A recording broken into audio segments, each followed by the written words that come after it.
स्वागत है आप सभी का विकास स्टडी पॉइंट में। दोस्तों इस वीडियो में हम बात करने वाले हैं इंपॉर्टेंट क्वेश्चन की, जो कि मूल निवासियों का इंपॉर्टेंट क्वेश्चन हम देखने वाले हैं। ऐसे ऐसे क्वेश्चंस को उठाया हूं जो आपके एग्जाम के पॉइंट ऑफ व्यू से बहुत ही ज्यादा इंपॉर्टेंट है। ठीक है, तो सबसे पहले हम ओवरव्यू ले लेते हैं कि आखिर किस तरीके से हम पूरे चैप्टर्स को कवर करेंगे। सबसे पहले हम करेंगे यहाँ पे 2 नंबर के क्वेश्चंस को, और 2 नंबर के क्वेश्चंस लिए गए हैं कुछ इस तरीके से। मात्र 8 क्वेश्चन लिए गए हैं जो कि 1 और 2 नंबर के बीच में आते हैं। अच्छा, जरूरी नहीं है 2 नंबर में आए, 1 नंबर में भी आ सकता है। क्वेश्चंस कुछ भी घुमा फिरा के पूछा जा सकता है। इसके बाद मैंने क्वेश्चन लिया है वही 3-3 नंबर वाले क्वेश्चन। ठीक है, इस तरीके से 3-3 नंबर वाले क्वेश्चंस आपको देखने को मिलेंगे। और फिर मैंने 6 नंबर का नहीं बल्कि 8 नंबर के क्वेश्चंस आते हैं ना, इस तरीके से आपको 8 नंबर के क्वेश्चन देखने को मिलेंगे। ठीक है, तो 8-8 नंबर के भी क्वेश्चंस यहाँ पे देखने को मिलेंगे। तो इस तरीके से हम चीजों को कवर करने वाले हैं, और सारे क्वेश्चंस इंपॉर्टेंट रखे गए हैं आप लोग के लिए, ताकि अगर एग्जाम में पूछा जाए तो वो कहीं ना कहीं क्वेश्चन इन्हीं क्वेश्चनों के इर्द गिर्द घूमे। तो वीडियो को पूरा देखना, और पूरा वीडियो देखेंगे तो पूरा चैप्टर आप समझ पाएंगे, और इसके साथ साथ सारी चीजें क्लियर कर पाएंगे। बाकी नोट्स कैसे लेना मैंने आपको बता रखा है। इस नंबर पे आप मुझे मैसेज कीजिए और नोट्स लीजिए, अच्छे से पढ़िए। ठीक है, और वीडियो को पूरा देखिए। चलिए स्टार्ट करते हैं। सबसे पहले देखिए क्या लिखा है कि नेटिव। अच्छा, यहाँ पे सबसे पहले समझ लीजिए मूल निवासियों का विस्थापन का मतलब क्या होता है। विस्थापन का मतलब होता है यहाँ पे कोई व्यक्ति रह रहा है, वो चेंज करके कहीं और चले जाए। इसका मतलब क्या होता है, किसी कारणवश कोई व्यक्ति एक जगह को छोड़कर दूसरे जगह पर शिफ्ट हो जाता है, चला जाता है, तो इसी को हम कहते हैं विस्थापन। ठीक है, अब यहाँ पे मूल निवासियों का विस्थापन का मतलब क्या हुआ। मूल निवासियों का मतलब होता है कोई भी व्यक्ति ऐसा जो उसी जगह पे एक्चुअल में पैदा हुआ हो, यानी कि बचपन से रह रहा हो, और फिर उसके बाद वो उस जगह को छोड़कर कहीं दूसरे जगह पे शिफ्ट होना पड़ता है, उसी को कहते हैं मूल निवासियों का विस्थापन होना। तो ऐसे ही समझिए, पहला ही क्वेश्चन उठाया गया है कि नेटिव शब्द का क्या अर्थ है। नेटिव का ही अर्थ क्या होता है, मूल होता है। नेटिव का ही अर्थ क्या होता है, मूल होता है। तो देखिए क्या लिखा है, नेटिव शब्द का क्या अर्थ होता है। तो ऐसा व्यक्ति जो अपने मौजूदा निवास स्थान पर ही क्या हुआ हो, पैदा हुआ हो। फॉर एग्जाम्पल, जैसे कोई व्यक्ति दिल्ली का निवासी है और दिल्ली में ही वो पैदा हुआ है, तो ये यहाँ का क्या कहलाएगा, मूल निवासी कहलाएगा। क्या कहलाएगा, नेटिव पीपल कहलाएगा। ठीक है, तो क्या लिखा है कि ऐसा व्यक्ति जो अपने मौजूदा निवास स्थान में ही पैदा हुआ था। 20वीं सदी के आरंभिक वर्षों तक यह पद यूरोपीय लोगों द्वारा अपने उपनिवेश के बासिंदों के लिए प्रयोग किया गया। उपनिवेश के बासिंदों का मतलब क्या हुआ, ध्यान से समझिएगा। मान लेते हैं ये यूरोप है, ये मान लेते हैं अमेरिका है। यूरोप के लोगों ने क्या किया, अमेरिका पे जाकर यहाँ पे धीरे धीरे बसना शुरू कर दिया, क्योंकि अमेरिका में संसाधन भरपूर मात्रा में थे। तो इन्होंने क्या किया, इन पे कब्जा कर लिया। इट मीन्स क्या किया, उपनिवेश बना लिया। क्या बना लिया, उपनिवेश बना लिया। और उपनिवेश के बासिंदों का मतलब क्या हुआ, ऑल ओवर किसके बारे में कहा जा रहा है, ये अमेरिका के लोगों के बारे में कहा जा रहा है। इट मीन्स ये जो नेटिव शब्द का इस्तेमाल किया गया है, किसके लिए इस्तेमाल किया गया है, अमेरिका में रह रहे लोगों के लिए इस्तेमाल किया गया है। और ये शब्द इस्तेमाल कौन करता था, यूरोपीय लोग इस्तेमाल करते थे इन लोगों को लिए जो कि अमेरिका में रह रहे थे। और इसी को कहते हैं उपनिवेश। उपनिवेश मतलब ये इनके गुलाम बना लिए। इट मीन्स मतलब कब्जा धीरे धीरे करके पूरा कब्जा कर लिए। जैसे हम भी तो उपनिवेश रहे हैं, ब्रिटेन ने हम पे भी कब्जा किया था, इस तरीके से। तो ऐसे ही आप समझ सकते हो कि ऐसा कोई व्यक्ति जो अपने मौजूदा स्थान पर पैदा ही हुआ हो, ठीक है, और वहीं पे रह रहा हो। 20वीं शताब्दी के आरंभिक वर्षों तक यह पद यूरोपीय लोगों द्वारा अपने उपनिवेश के बासिंदों के लिए प्रयोग किया जाता था। समझ में आ रही बात, किसके लिए यूज किया जाता था, अमेरिका के लोगों के लिए। कौन यूज करता था, यूरोप के लोग करते थे। अच्छा, दूसरा बात करते हैं सेटलर क्या होता है। सेटलर का मतलब होता है सेटल हो जाना। क्या हो जाना, सेटल हो जाना। अब यूरोपीय लोग आकर कहां बस गए, अमेरिका में बस गए। कहां बस गए, अमेरिका में। इट मीन्स यहाँ पे क्या हो गए, ये हो गए यहाँ पे सेट, और सेट सबसे ही बना क्या है, सेटलर। क्या बना है, सेटलर। तो आप ये समझ सकते हो सेटलर शब्द से क्या अभिप्राय है। सेटलर को ही हम आबादकार कहते हैं, आबादकार कहते हैं। ठीक है, और ये शब्द दक्षिण अफ्रीका में डच के लिए, आयरलैंड और न्यूजीलैंड, ऑस्ट्रेलिया में ब्रिटेन के लिए, क्योंकि ब्रिटेन ने ऑस्ट्रेलिया पर भी कब्जा किया था, न्यूजीलैंड पे भी किया था, और आयरलैंड पे किया था। इस वजह से ये जो शब्द है सेटलर, जो शब्द है, ये इस्तेमाल किसके लिए किया जाता है, ब्रिटेन के लिए किया जाता है, क्योंकि ये जाकर इन जैसे जगहों पर सेट हो गए। इसके साथ साथ दक्षिण अफ्रीका में डच के लिए किया गया था, क्योंकि डच ने भी क्या किया था, किसके ऊपर कब्जा, दक्षिण अफ्रीका में किया था। ऐसे ही तथा अमेरिका में यूरोप लोगों के लिए प्रयोग किया गया था, क्योंकि यूरोप वाले जो भी थे वो भी जाके अमेरिका में सेट हो गए थे, इसलिए इनको क्या बन गया, सेटलर बन गया। क्या बन गया, सेटलर बन गया। समझ में आ रही बात है? चलिए, तो इस तरीके से हमने दो क्वेश्चन क्लियर किया। सबसे पहला नेटिव हमने क्लियर किया और दूसरे नंबर पे हमने सेटलर शब्द का इस्तेमाल समझा कि किसके लिए किया जाता था, जो जिसको गुलाम बनाता था और जाकर वहीं पे सेट हो जाता था उसी को हम सेटलर कहते थे। क्या कहते थे, सेटलर कहते थे। ठीक है, चलिए आगे बढ़ते हैं, अगले क्वेश्चन की तरफ चलते हैं। बैम्पुल बेल्ट से आप क्या समझते हैं? बैम्पुल बेल्ट क्या है? एक सीपीओ की बेल्ट समझो, एक सीपीओ का बेल्ट है। अक्सर आपने ये देखा होगा कि बेल्ट जो यहाँ पे पहनते हैं, तो ऐसे ही जो पहले अगर जो लोग निवास करते थे, जंगलों में निवास करते थे, कबीले जो होते थे, वो लोग भी इस तरीके के बेल्टों का इस्तेमाल करते थे। लेकिन वो बेल्ट ऐसे नहीं होते थे जो चमड़े के बनाए जाते थे, बेल्टों में सिप्पियां हुई होती थी। ठीक है, तो ऐसा ही रंगीन सिप्पियों को आपस में सिलकर बनाई जाने वाली एक प्रकार की बेल्ट थी और इसे किसी समझौते के बाद स्थानीय कबीलों के बीच में आदान प्रदान किया जाता था। जैसे मान लो कोई समझौता हुआ, तो समझौते के दौरान ये इसी चीज को लिया और दिया जाता था। ठीक है, इसी को हम क्या कहते हैं, बैम्पुल बेल्ट कहते हैं। आगे क्या लिखा है? पश्चिमी यूरोप के लोगों को अमेरिका के मूल निवासी किन किन कारणों से असभ्य प्रतीत होते थे। अब क्या हुआ इसका मतलब, अब जैसे यूरोप के लोग अमेरिका में कब्जा जब किए, यूरोप के लोग अमेरिका में जब कब्जा किए, तो इनको ये लगा ना कि ये अमेरिका वाले असभ्य हैं। क्या है, असभ्य है। क्यों लगा, इसी के बारे में हमें बात करना है कि आखिर ऐसे कौन से कारण थे जिसकी वजह से यूरोप के लोगों को, ये जो लोग हैं अमेरिका के जो मूल निवासी हैं, वो असभ्य प्रतीत हुए। ठीक है, असभ्य को हम कहते हैं अनसिविलाइज्ड। ठीक है, ये प्रतीत हुआ। कैसे? अमेरिका के मूल निवासियों का रहन सहन यूरोपीय लोगों से बिल्कुल अलग था। यानी कि इनका जो रहन सहन था, यूरोप के लोगों का जो रहन सहन था, वो अमेरिका के लोगों के साथ बिल्कुल डिफरेंट था। ठीक है, शिक्षित नहीं थे, इसलिए पश्चिमी यूरोप के लोगों को अमेरिका के मूल निवासी क्या प्रतीत होते थे, असभ्य प्रतीत होते थे। यानी कि ये लोग, इनके पास रहने का तौर तरीका नहीं था और किस तरीके से रहा जाता है, शिक्षित नहीं थे, पढ़े लिखे नहीं थे, इस वजह से इनको ये लोग असभ्य प्रतीत होते थे। चलिए, ये भी दो क्वेश्चन हमने कर लिया और बहुत इजी इजी क्वेश्चंस है। नेटिव हमने समझा, सेटलर हमने समझा, बैम्पुल बेल्ट किसे कहते हैं ये समझ लिया हमने। इसके साथ साथ हमने ये भी समझा कि आखिर ऐसे कौन से कारण थे जिसकी वजह से यूरोप के लोगों को अमेरिका के लोग असभ्य प्रतीत होते थे। अगला क्वेश्चन आता है कि उत्तरी अमेरिका के संदर्भ में रिजर्वेशन से क्या अभिप्राय है। रिजर्वेशन का क्या मतलब होता है? हालांकि आपने ये सुन रखा है, रिजर्वेशन का मतलब होता है आरक्षण मिलना। ठीक है, आरक्षण का मतलब क्या हुआ, जैसे मेट्रो में आप जा रहे हो तो दो दो सीटें आरक्षण कर दी गई हैं, लेडीजों के लिए आरक्षण कर दी गई हैं, सीटें विकलांगों के लिए, मतलब दिव्यांगों के लिए आरक्षित कर दी गई हैं। इसी प्रकार की चीजें हैं, इसी को हम कहते हैं आरक्षण। तो ऐसे ही क्या हुआ, वास्तुतः मूल निवासी छोटे छोटे इलाकों में सीमित कर दिए गए थे, जिसे रिजर्वेशन कहा गया। अब इसका मतलब ध्यान से सुनिएगा। मान लेते हैं ये यूरोप है, ये मान लेते हैं अमेरिका है। अब यूरोप वालों ने जब कब्जा किया इनके ऊपर, तो फिर इसके बाद यहाँ पे बसना शुरू कर दिया, धीरे धीरे धीरे धीरे बसते चले गए, बसते चले गए। अब जो पहले से जो ऐसे लोग थे जो यहाँ पे रह रहे थे पहले से, यानी कि अमेरिका के लोग, इनको शिफ्ट कर दिया गया पीछे। ठीक है, यानी कि यहाँ शिफ्ट कर दिया गया, पीछे शिफ्ट कर दिया गया और इनके लिए ये जगह रिजर्व कर दी गई और इसी को तो हम कहते हैं रिजर्वेशन। ठीक है, तो यानी कि वास्तुतः अगर देखा जाए तो मूल निवासी छोटे इलाकों में सीमित कर दिए गए थे, जिन्हें रिजर्वेशन कहा जाता था। यह प्राय ऐसी जमीनें थी जिनके साथ उनका कोई पहले से संबंध नहीं होता था। यानी कि ये जो लोग थे, ये पहले कहाँ रहते थे, यहाँ रहते थे, लेकिन इनकी वजह से इनको शिफ्ट होना पड़ता था पीछे और ये इनका इन जमीन से कोई लेना देना नहीं होता था, पहले से कोई लेना देना नहीं होता था, लेकिन इनकी वजह से यहां पर इनको रहना पड़ता था। ठीक है, तो ऐसा ही। ठीक है, चलिए आगे समझते हैं। अगला क्या लिखा है, रेड इंडियन किसे कहा जाता है। रेड इंडियन, देखिए भाई, रेड इंडियन अमेरिका के मूल निवासी हुआ करते थे।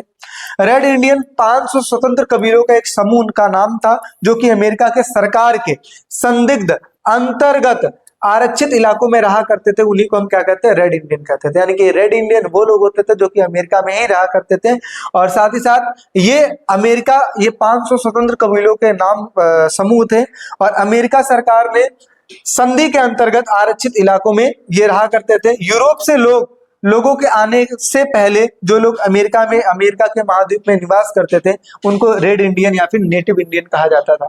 यानी कि आप सिंपल साधारण बातों में ये कह सकते हो कि जब यूरोप ने अमेरिका पर आक्रमण नहीं किया था, आक्रमण नहीं मतलब जब यूरोप वाले अमेरिका में जाकर नहीं बसे थे, उससे पहले जितने भी स्वतंत्र कबीले अमेरिका में रहा करते थे उन्हीं को रेड इंडियन कहा जाता था। देखिए इस लाइन में यही लिखा है, यूरोप से लोगों के आने से पहले जो लोग अमेरिका महाद्वीप के निवासी हुआ करते थे उन्हीं को रेड इंडियन कहा जाता था या फिर नेटिव इंडियन कहा जाता था। तो इस तरीके से हमने ये समझ लिया दो क्वेश्चन यहाँ पे, एक तो उत्तरी अमेरिका में रिजर्वेशन की बात और दूसरे नंबर पे हमने समझ लिया रेड इंडियन के बात। बाकी अगर देखो भाई, अगर वीडियो अच्छी लग रही हो तो लाइक शेयर सब्सक्राइब जरूर कीजिएगा और साथ ही साथ जुड़ के रहिए क्योंकि 12वीं की तैयारी बिल्कुल सॉलिड होने वाली है। ठीक है, चलिए आगे समझते हैं। टेरा न्यूलियस किसे कहते हैं? भाई देखो, टेरा न्यूलियस किसे कहा जाता था? जब ब्रिटेन ने ऑस्ट्रेलिया पे कब्जा किया, तो ऑस्ट्रेलिया पे जब कब्जा किया तो ऑस्ट्रेलिया में रह रहे पहले के जो लोग थे ना उनको जमीनों से बेदखल कर दिया, मतलब हटा दिया, और हटाने के बाद उनकी ही जमीनों को टेरा न्यूलियस कह दिया। अब टेरा न्यूलियस मतलब क्या हुआ? ऐसी जमीन जो तुम्हारी नहीं है बल्कि किसकी है? सरकार की है, उसी को कहते हैं टेरा न्यूलियस। यानी कि सरकार ने ऑस्ट्रेलिया की जमीनों को टेरा न्यूलियस कह दिया, अर्थात जो कि किसी की जमीन ना हो। यानी कि ऐसा जमीन, जैसे आप देखिए आप इंडिया में रह रहे हैं, अगर ऐसी प्रॉपर्टी जो तुम्हारी नहीं है, मेरी नहीं है, इनकी नहीं है, किसी की नहीं है, वो किसकी है? वो गवर्नमेंट की है। ठीक है, ऐसे ही ऑस्ट्रेलिया में उनको उनकी जमीनों से बेदखल कर दिया गया और बेदखल करने के बाद उनकी जमीनों को टेरा न्यूलियस बोल दिया गया।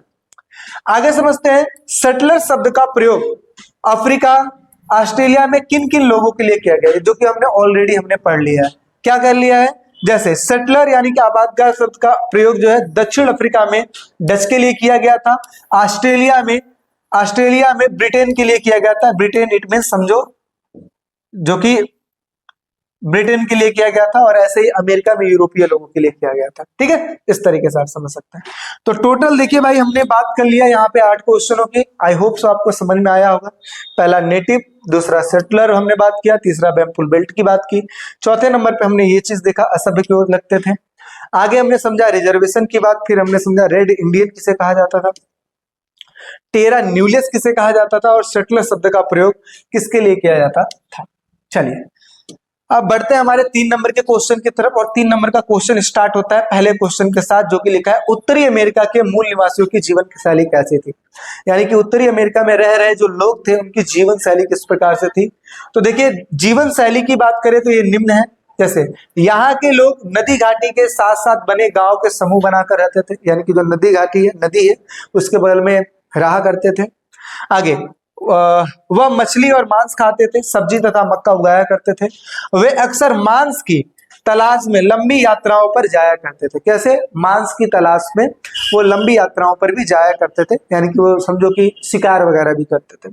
आगे उन्हें उन जंगली भैंसों की तलाश रहती थी जो कि घास के मैदान में घूमते रहते थे, यानी कि वो देखते थे कि कहीं ऐसे जंगली भैंस वगैरह इस तरीके के जानवर है जिसको मार दिया जाए और उनके चीजों का उपयोग कर लिया जाए।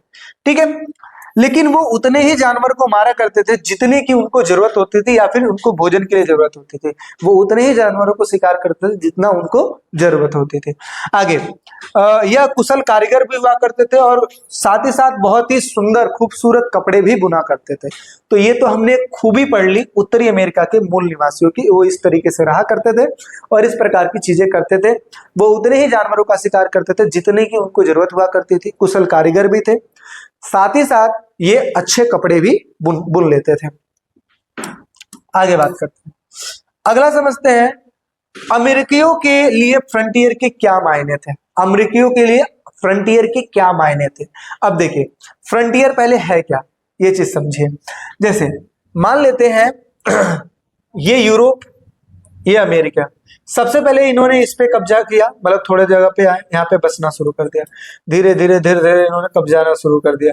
अब जो ऑलरेडी यहाँ पे रह रहे लोग थे, मान लो यहाँ पे जो लोग रह रहे होंगे, इनको क्या करना पड़ा, पीछे खिसकना पड़ा। ये धीरे धीरे शिफ्ट होते चले गए। पहले यहाँ रहते थे, अब यहाँ पे रहना शुरू कर दिया। फिर ये धीरे धीरे इनकी संख्या और बढ़ी, बढ़ते बढ़ते ये थोड़ा सा और पीछे चलते चले गए। अब यहाँ पे ये सागर है, इट मीन्स क्या है, समुद्र, इधर भी समुद्र है। तो अब धीरे धीरे करते करते यहाँ पर एक समय ऐसा आया, लैंड समाप्त हो गया, मतलब जमीनें जो थी वो समाप्त हो गई, और इसकी वजह से धीरे धीरे ये जो फ्रंटियर है ना वो खत्म हो गया। तो फ्रंटियर किसे कहते हैं? फ्रंटियर एक सीमा को कहते हैं जो कि जहां पर अमेरिकी लोग बसा करते थे, लेकिन एक समय ऐसा आया कि धीरे धीरे करके जो फ्रंटियर था ना वो समाप्त हो गया। समझ में आ रही बात? ऐसे तो क्या लिखा है यहाँ पर? यहाँ पे देखिए लिखा है कि अमेरिकियों द्वारा पहले पूर्व के क्षेत्र में बसाई गई बस्तियां थी। देखिए यहाँ पे पूर्व में बस्ती बसाई गई थी, पश्चिम के क्षेत्र पर तब उनका कोई अधिकार नहीं था, यानी कि पीछे के जगह पे उनका पहले कोई अधिकार नहीं था, लेकिन फिर वे पश्चिम की ओर बढ़ते चले गए, धीरे धीरे धीरे धीरे पश्चिम की ओर बढ़ते चले गए, और उनके राज्य की जो सीमा है, इट मीन जो फ्रंटियर है, पश्चिम की ओर खिसकती चली गई, खिसकती चली गई। 1892 तक संयुक्त राज्य अमेरिका का विस्तार पूरा हो चुका था, और संयुक्त राज्य अमेरिका के पूर्व में अटलांटिक महासागर, यानी कि यहाँ पे अटलांटिक महासागर, और पश्चिम में अगर देखा जाए तो प्रशांत महासागर के होने के कारण अब विस्तार के लिए और कई जमीनें नहीं बची थी, यानी कि अब इससे पार तो जा नहीं सकते समुद्र में। तो अब क्या हुआ? अतः कोई फ्रंटियर नहीं रहा, इट मीन्स अब सीमा बढ़ाया नहीं जा सकता था क्योंकि लैंड ही समाप्त हो गई। इसलिए फ्रंटियर से अभिप्राय ऐसे भूमि क्षेत्र की सीमा से था जिनके ऊपर वो नियंत्रण किया जा सकता है, यानी कि जिसके ऊपर नियंत्रण किया जा सकता था, इसी को हम कहते थे फ्रंटियर। तो आई होप सो आपको समझ में आ गया फ्रंटियर, और ये क्वेश्चन बहुत ज्यादा इंपॉर्टेंट है। ठीक है, चलिए नेक्स्ट क्वेश्चन की तरफ चलते हैं। लिखा है कि संयुक्त राज्य अमेरिका में दास प्रथा के प्रचलन और समाप्ति पर टिप्पणी दीजिए। किसकी बात की जा रही है? संयुक्त राज्य अमेरिका में दास प्रथा की बात की जा रही है। दास प्रथा क्या था? तो ये थोड़ा सा इंपॉर्टेंट तो आप कह सकते हो, लेकिन आप समझो सीबीएसई के ऊपर उसका दिमाग फिर गया तो कुछ भी क्वेश्चन उठा के दे देता है, लेकिन फिर भी आपको थोड़ा सा पता होना चाहिए। पेपर में अभी टाइम है, बट थोड़ा सा ध्यान रहेगा, मान लो आ गया तो आप लिख सकते हो ना ऐसे। तो क्या लिखा है कि दक्षिणी क्षेत्र की जलवायु बहुत ही ज्यादा गर्म होने के कारण उत्तरी अमेरिका यूरोपीय लोगों के लिए उपयुक्त नहीं थे। यानी कि देखा जाए जो दक्षिण का जो जलवायु है, यानी कि दक्षिण का जो क्षेत्र है वो गर्म होने के कारण जो उत्तरी अमेरिका जो था वो यूरोपीय लोगों के लिए उपयुक्त नहीं था। दक्षिण अमेरिका के उपनिवेशियों में स्थानीय दासों की काफी संख्या में मृत्यु होने के कारण बागान मालिकों ने अफ्रीका से दास खरीदने शुरू कर दिए, और दास विरोधी समूहों के कारण दास प्रथा पर रोक लगा दी गई। परंतु जो दास अमेरिका में थे वे और अधिक उनके बच्चे दास ही बने रह गए। इसका मतलब क्या हुआ? समझो, यहाँ पे उत्तरी नहीं होगा, बेसिकली दक्षिण होना चाहिए मेरे हिसाब से। ठीक है, दक्षिण क्षेत्र की जलवायु गर्म होने के कारण दक्षिण अमेरिका यूरोपीय लोगों के लिए उपयुक्त नहीं था, यानी कि वो यूरोप के लोगों के लिए सही नहीं था। तो अब क्या हुआ? दक्षिणी अमेरिका के उपनिवेशियों में स्थानीय दासों की संख्या में काफी संख्या में मृत्यु होने लगी, क्योंकि गर्मी की वजह से मृत्यु होने लगी। धीरे धीरे जो बागान मालिक थे, ठीक है, उन्होंने क्या किया? अफ्रीका से दासों को खरीदना शुरू कर दिया। कहां से? अफ्रीका से, क्योंकि यहाँ पे लोगों की मृत्यु हो रही थी, तो अफ्रीका से इन्होंने दास खरीदना शुरू कर दिया। आगे दास विरोधी समूहों के कारण, यानी कि अब देखो ऐसा भी नहीं है कि लोग दास बनना खुद से एक्सेप्ट कर लेते, कई बार तो जबरदस्ती बना दिया जाता था। ठीक है, तो क्या लिखा है कि दास विरोधी समूहों के कारण दास व्यापार पर रोक लग गई, परंतु जो दास अमेरिका में थे वे और उनके जो बच्चे थे वो क्या बने रह गए? दास बने रह गए। अच्छा, बाद में जाकर दास प्रथा को समाप्त करने के प्रश्न पर केंद्र सरकार और उत्तरी राज्यों तथा दक्षिणी राज्यों में गृह युद्ध होना शुरू हो गया, और 1861 से लेकर 1865 तक ये युद्ध हुआ, और राष्ट्रपति अब्राहम लिंकन ने इसका नेतृत्व किया। और इसके बाद जो दास विरोधियों के विजय के पश्चात 1865 में दास प्रथा का क्या हो गया? अंत हो गया। देखिए, दास बनना तो चलो ठीक है, उस समय दास बनते थे, लेकिन फिर उस तरीके से लाइफ स्टाइल उनकी और सब चीज खत्म हो जाती थी। मतलब नौकरों की तरह उनके साथ जुलूस किया जाता था, और उनको प्रेरित किया जाता था कि भाई आप प्रजनन कीजिए और साथ ही साथ दास और पैदा कीजिए। ठीक है, क्योंकि दास के बेटे दास ही होंगे और वो भी आजीवन काम करेंगे। तो इस तरीके की चीजें फिर आगे चल के विरोध किया गया, और विरोध करने के बाद फाइनली 1865 में अब्राहम लिंकन के नेतृत्व में दास प्रथा को समाप्त कर दिया गया। और ये जो गृह युद्ध है ना, याद करके रखिएगा, ये गृह युद्ध आपको 12th में भी काम आएगा कि अमेरिका में जो गृह युद्ध हुआ था, और उसी की वजह से भारत पर भी इफेक्ट पड़ा था, क्योंकि उस समय भारत को भी ये कहा गया था कि नील की खेती, मतलब ये समझो नील की खेती का प्रोडक्शन करो, है ना, इस तरीके की चीजें हुई थी। ठीक है, चलिए, तो हमने ये समझ लिया दास प्रथा के बारे में। आगे समझते हैं अगला क्वेश्चन। अगला क्वेश्चन है, इतिहास की किताबों में ऑस्ट्रेलिया के मूल निवासियों को शामिल क्यों नहीं किया गया? देखो एक चीज जो समझने वाली बात है कि इतिहास की किताबों में ऑस्ट्रेलिया के लोगों को इसलिए शामिल नहीं किया गया क्योंकि उनका मानना यह था कि ऑस्ट्रेलिया के लोगों को रहने का या चीजों का कोई तौर तरीका ही नहीं पता है, और जब तौर तरीका ही नहीं पता है तो इनको इतिहास में जगह देने की जरूरत क्या है। तो यही कारण था जिसकी वजह से इनको जगह नहीं दिया गया। लेकिन बाद में जाके इसको रियलाइज किया गया और रियलाइज करने के बाद उनके लिए स्पेशली किताबें लिखी गई, इतिहास में उनको जगह दिया गया, उनके संस्कृतियों को सराहना दी गई, इस प्रकार की चीजें होती है। तो इतिहास की किताबों में ऑस्ट्रेलिया के मूल निवासियों को शामिल न करने का मुख्य कारण यह था कि अप्रवासी उनकी भूमि पर बिना किसी समझौते पत्र पर अधिकार कर लिया था, यानी कि जो ब्रिटेन के लोग आए थे वो उनकी जमीनों पर कब्जा कर लिया और वहीं पे उनको उनके जमीनों से बेदखल कर दिया। सरकार ने हमेशा जमीन को, जो किसी का ही नहीं है उसको हमने क्या बोल दिया, टेरा न्यूलेस, यानी कि सरकार ने उनकी जमीनों को हमेशा टेरा न्यूलेस बोला। मूल निवासियों की खेतों में काम करने की परिस्थितियों दासों जैसी थी, यानी कि जो मूल निवासी थे अमेरिका के, जो ऑस्ट्रेलिया के जो मूल निवासी थे वो जिस हिसाब से काम करते थे उनके कामों को देखकर ऐसा लग रहा था कि मानो वो क्या है, दास है। और इन परिस्थितियों में ऑस्ट्रेलिया के मूल निवासियों को इतिहास की पुस्तकों में शामिल नहीं किया गया, यानी कि इन सभी सिचुएशनों को देख के ऐसा लगता है कि यही कारण रहे होंगे क्योंकि ये इनको दास मानते थे और दासों को कभी भी इतिहास की किताबों में नहीं रखा जाता। तो इस प्रकार से अगर देखा जाए तो इतिहास की किताबों में ऑस्ट्रेलिया के लोगों को, ऑस्ट्रेलिया के मूल निवासियों को जगह ना देने के कारण यही रहे हैं। ठीक है, चलिए अगला समझते हैं। अब यहाँ पे बात करते हैं अब 8-8 नंबर के क्वेश्चन की। तो देखिए यहाँ पे 6 नंबर काट कर मैं 8 नंबर लिख देता हूं। अब क्या क्या क्वेश्चन है पहले इस चीज को समझ लीजिए, फिर उसके बाद ज्यादा अच्छा रहेगा। चलिए, हाँ, पहला क्वेश्चन स्टार्ट होता है कि उत्तरी अमेरिका के मूल निवासी यूरोपीय लोगों के व्यवहार को देखकर क्यों दुखी थे। समझो, ये यूरोप के लोग हैं, ये अमेरिका के लोग हैं, इन्होंने इस पे कब्जा किया। कब्जा करने के बाद धीरे धीरे धीरे पूरे क्षेत्रों पे कब्जा कर लिया। अब कब्जा करने के बाद पहले तो अमेरिका वाले लोगों को लगता था कि यूरोप वाले बहुत ही बढ़िया हैं, लेकिन धीरे धीरे इनको ये बात समझ में आ गई कि भाई कहीं ना कहीं जो यूरोप वाले हैं ना, इनका मिस यूज कर रहे हैं, इनके इस संसाधनों को ले रहे हैं और इसके बाद यूरोप में जाके बेच दे रहे हैं। अब जब ये बात इन लोगों को पता लगी, अमेरिका के लोगों को पता लगी, तो उनको लगता है कि बड़ा धक्का, हम तो बहुत अच्छा समझते थे आपको लेकिन आपने तो विश्वासघात कर दिया। तो इस वजह से ये इनके व्यवहार से क्या हो गए थे, दुखी हो गए थे। ऐसे ही समझिए।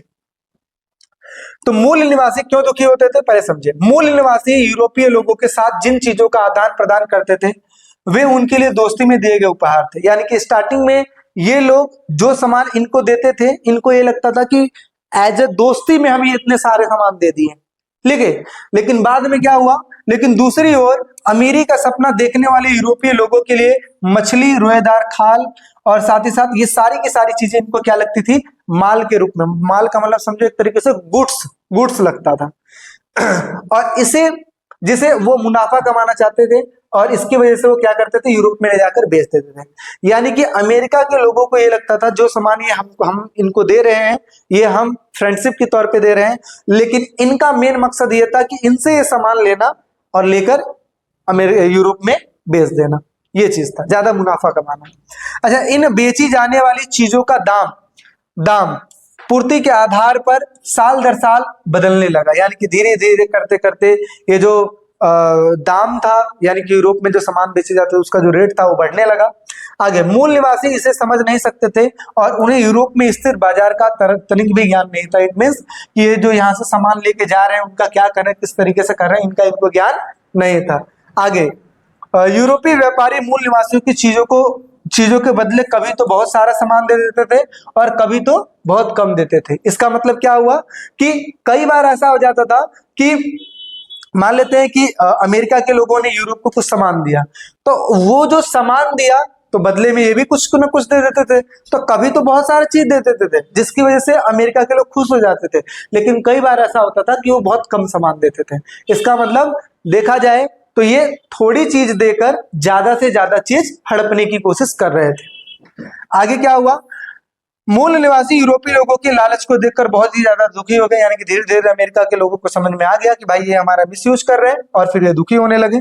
अच्छा, यूरोप वासियों ने रोएदार खाल हासिल करने के लिए अनेकों जानवरों को हलाला कर दिया, यानी कि हलाल कर दिया इट मीन्स ये यहाँ से कई सारे जानवरों को ले जाने के लिए यहाँ पे हलाल कर देते थे, ठीक है, और रोएदार खाल लेके जाते थे यहाँ से।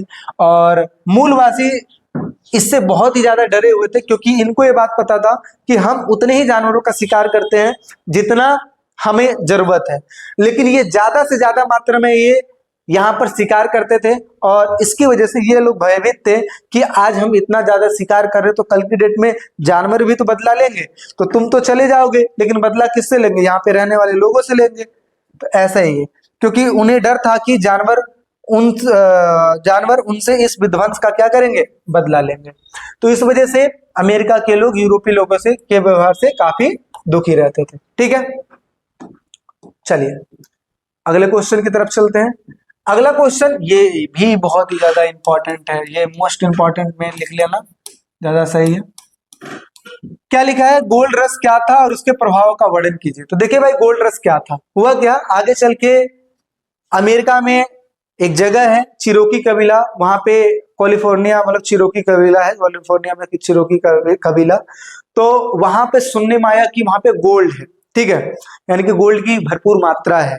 तो जब ये बात यूरोप में पता लगी तो खलबली मच गई, यूरोप के लोग पहुंचे, ठीक है, अमीर बनने के चक्कर में।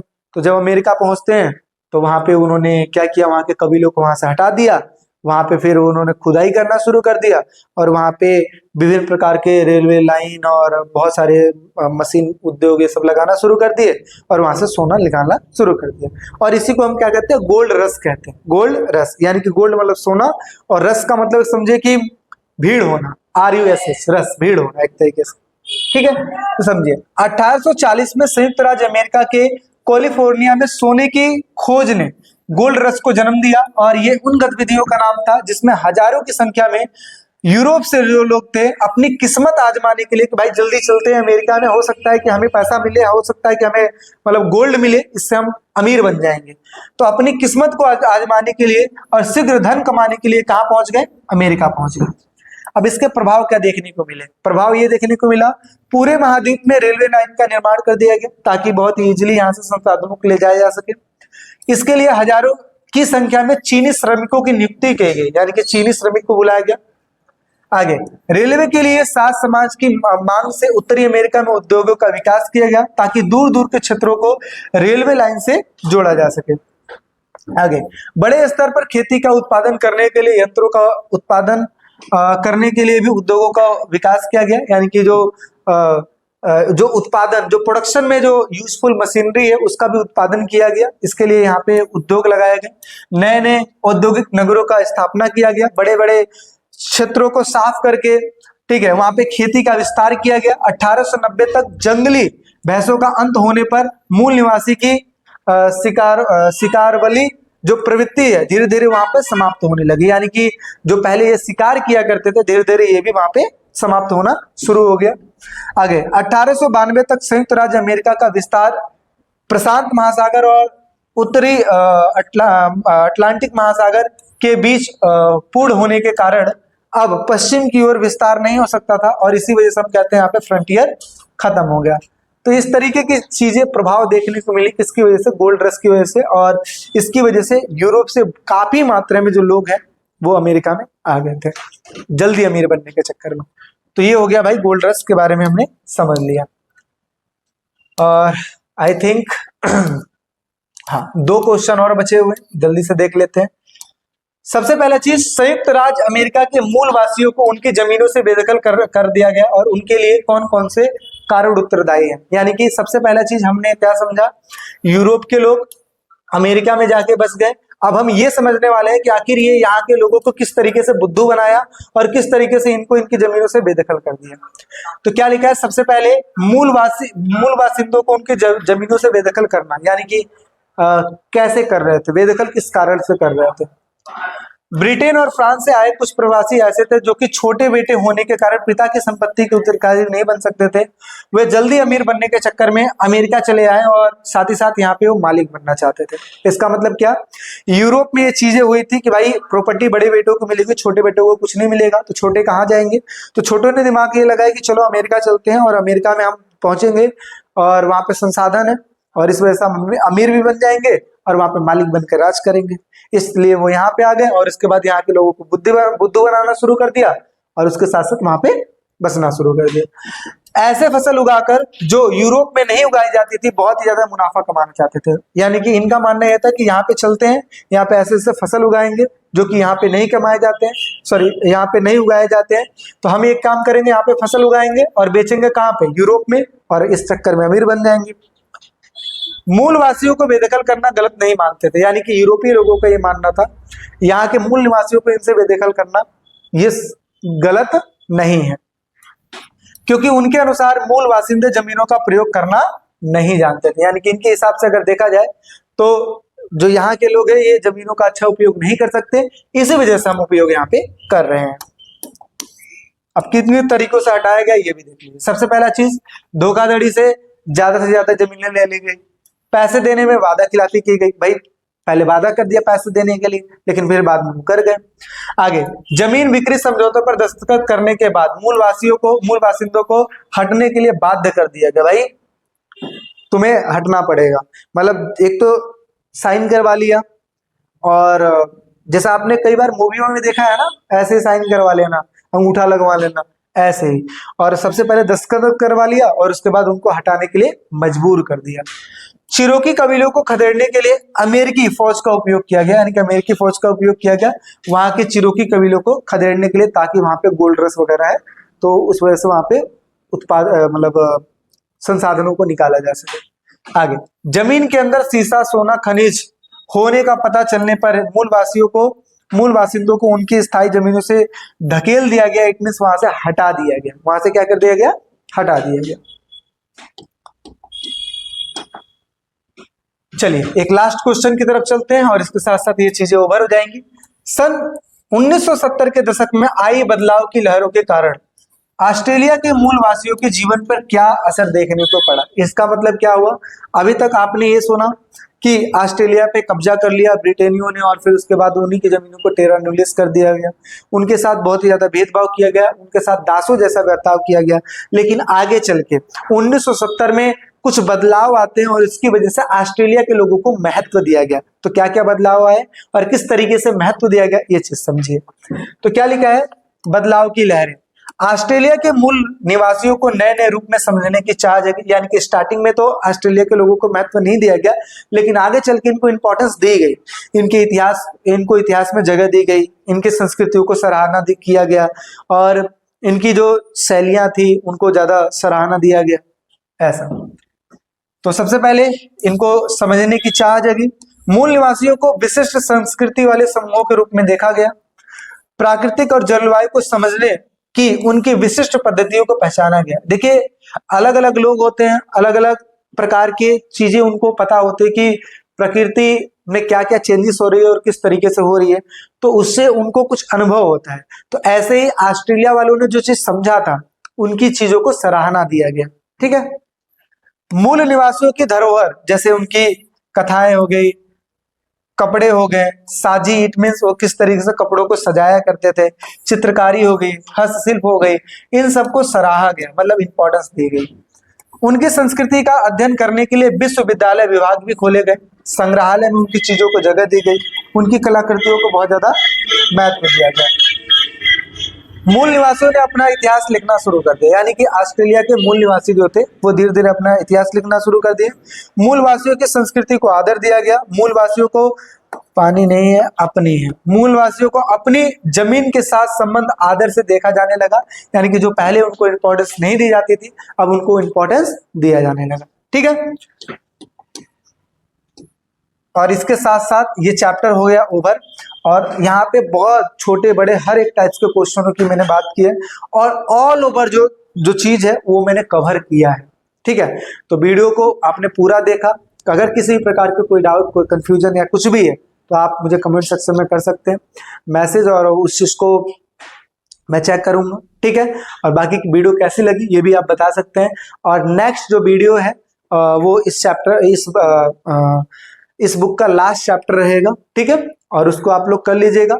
ऑलरेडी सारी चीजों का अपलोड मैंने कर ही दिया है, सबको एक बार देख लीजिएगा, गो थ्रू कर लीजिएगा। और चलिए मिलते हैं एक नेक्स्ट वीडियो में, अभी के लिए फिर टेक केयर, बाय बाय।